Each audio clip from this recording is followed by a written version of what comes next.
What's going on, guys? It's VenomousFatman here on the BITT, the boys in the tube. I'm sitting down with Paul Kelamis. Now, before we were just talking about a whole bunch of stuff involving his origins into stand-up comedy and origins into the entertainment business. Now we're going to get into some movie and TV related stuff. So, Peter, let's start off, we're talking about a little bit about Stargate Universe because, there's a lot of fans of Stargate out there. It's a huge IP. They got a ton of shows, movie, all over the place. Talk a little bit about, making Stargate Universe or being a part of Stargate Universe. It was an awesome experience that I still miss very much to this day. Both creatively, it was an incredible show to be a part of, an incredible franchise to be a part of, but also the friends that I made that I still have, like Patrick Gilmore and Jen Spence, Louis Ferreira, Lou Diamond Phillips. I mean, you can literally go down the entire cast list. That it's a group of people that really had a good time together. Like I say, I think it ended too quickly, and I think we had a lot more to say and do, and it's really unfortunate that we didn't get a chance to finish much more of the story. Now, in your opinion, having been part of the show for, so intimately for the most part, what was your favorite aspect of the show, or like maybe a favorite episode or favorite thing that you guys actually got to film that really kind of like that was it for that show? That was the crown jewel of it. Right. For actual moments, just some of the blue screen stuff and the special effects stuff that we got to do, whether it's there were sequences that I got to do in the spacesuits that were, I mean, they're incredibly uncomfortable. As amazing as the props guys were, that you can only make a suit like that so comfortable, and after that, it's just annoying to have on for 12 hours in a day and trying to sit down in between takes. But it was the blue screen stuff, that stuff that you had to imagine that was there that is never there when you film. Whether it's an alien on the ground or jumping from spaceship to spaceship on a tether cord, and you have to imagine all this stuff, and you have to take your mind there. And it for me, was awesome because it was really, this is stuff you used to do as a kid, in the backyard, playing spaceman or whatever you're doing. You had to imagine your environment, and doing that on such a massive scale was great. Sounds awesome. Now, getting into Stargate, or was it Stargate Universe, was it necessarily tough to actually get the part and become part of that show? Like, what was the process or the hurdles that you had to go through in order to get onto that show? I don't know if hard is the word. It was kind of more surprising. I had an audition in late December of the year before we started, 2008, I believe it was. Late December. I think it was between Christmas and New Year's. And I read for the part, and they had given us different sides. I think they had given us, I can't remember. There was one of the scientists' sides. It wasn't Brody's sides. I don't even know if Brody was actually written as a clear character yet. Mm-hmm. So I read for him, and then early in January, my agent called and said, "Oh, you have a call back for Brody." And I was like, "For what?"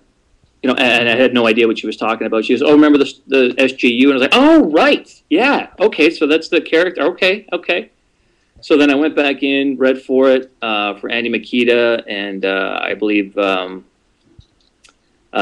Joe was there, and I can't remember who else. And then by the time I got home, they had called and said that it looks like I had the part, which was awesome. But even at that point, we didn't know how large the part was going to be. I think the producers kind of did that on purpose with keeping it. We used to call it Survivor in space, especially in the first season, because we never knew who was going to survive from episode to episode. Like, especially the secondary characters like Brody, Volker, Park, etc. Riley, who ended up, dying. We'd get scripts. We would get scripts handed to us while we were on set. We'd be filming and say, "Oh, the new scripts came up for the next episode." And we'd sit down and just flip to the end, that's the last few pages, and look for our names. Because if you were at the end, it meant that it looks like you survived for another show. So wow. It really built camaraderie, especially in and amongst the people that really didn't know whether they're going to be around for the next show. So it was really cool. So come the end of the show, before we move on to other stuff, come the time when you guys actually finished up with Stargate Universe for the most part, did you guys actually know for a while like it was actually going to end at where it exactly ended, or was there any other stuff that you guys wanted to do, like specifically with your character, down the line? Was there any way or any place that you wanted to take him or wanted to do with him? Yeah, absolutely. We didn't know. We finished filming late November of last year, and we didn't know until December, I think it was 20th or 21st, that we were not coming back. So we filmed those the entire season not knowing, and especially we hadn't. It was kind of up in the air, and so the last few episodes really meant a lot to the actors, not knowing. And when we stepped into if you remember back, the pods. Yeah. In the very last episode, I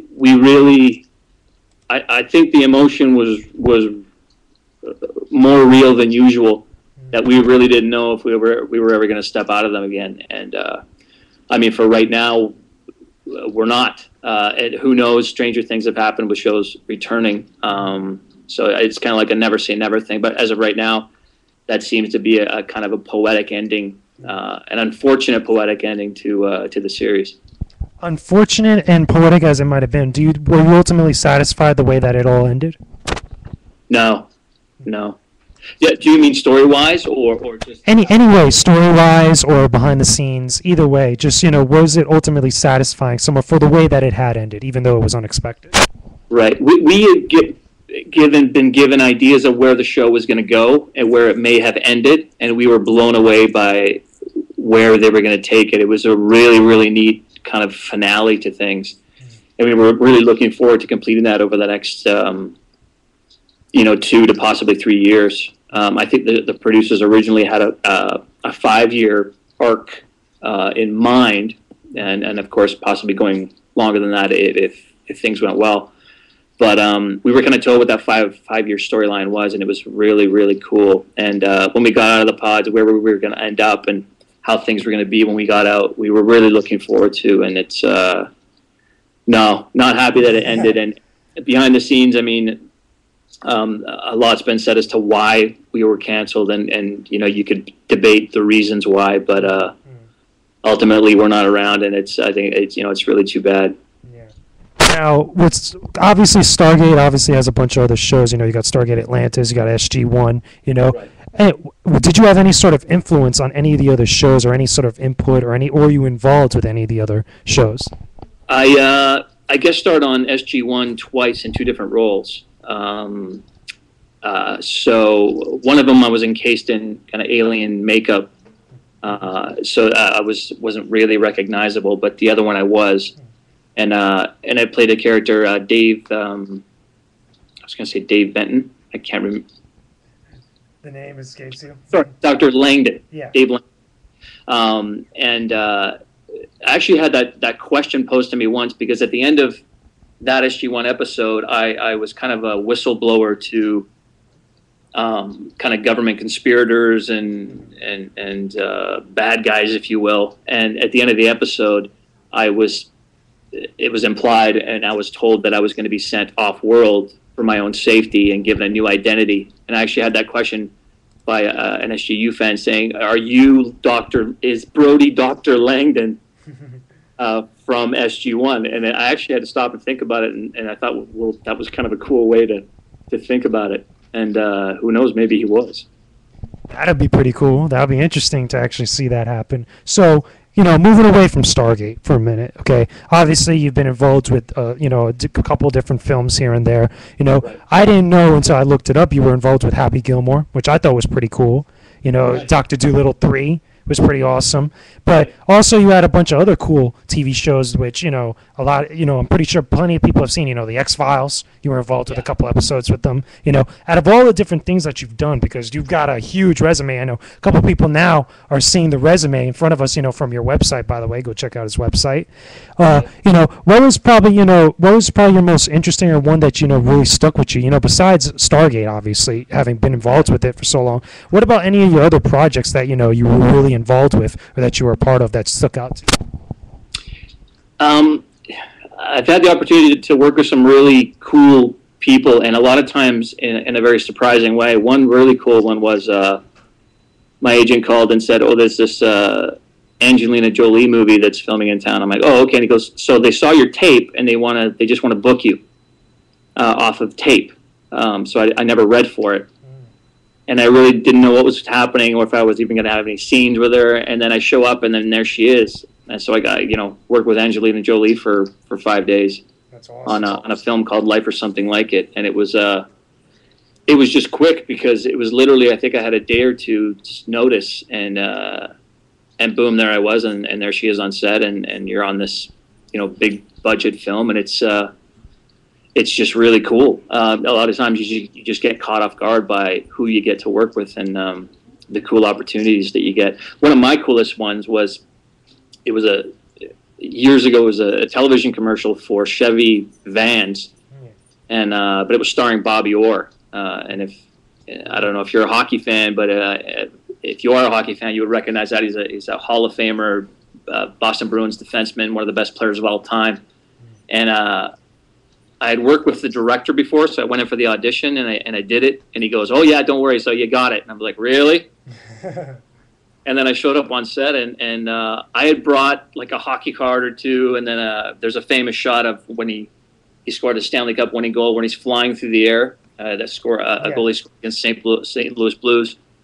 It's one of the most famous shots in hockey. So I had that blown up, and I didn't know whether it was going to be okay to get his autograph, because a lot of times you don't want to bother them, especially when you're working with them. It's kind of a taboo. Very true. But there was another little kid on set, and we were in the trailer, and he just walked in and he goes, "Hey, Bobby Orr." And I'm like, "Yeah, I know who you are." And this little kid went up and goes, "Hey, Mr. Orr, would you mind signing this?" "No problem." The second I heard that, I think I pushed the kid out of the way. I think Fanboy moment. in his face, they move it. And he signed everything, and I got a great picture with them, and it was an awesome day at work. That's awesome. That sounds really cool. A little fanboy moment there for you, I can imagine. Totally. So anyway, before we move on, real quick question before we go to the next part, okay? If you had to really choose one, which one do you get the more pleasure out of doing? Do you get more pleasure doing the stand-up comedy or being a part of the films and the different television shows?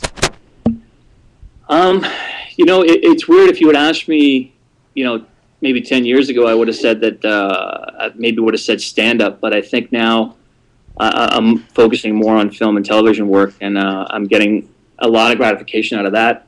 And I think it's probably an age thing where I think when you're younger and you're stand-up, you can't wait to get on the road and visit different cities and different clubs and meet different people and go out and party all the time. And I think now it's I like being at home more and being with my family kind of thing and my dogs. True. And running off and doing film work and then coming home at the end of the day. I think I get more appreciation out of that, but I will never stop doing stand-up. I love it. Awesome. All right, so we're going to take a little break real quick, guys. Be sure to check out part 3, and now we're going to get into some more kind of VO, kind of anime voice work and different things like that. So be sure to check out part 3, guys. Be back in a moment.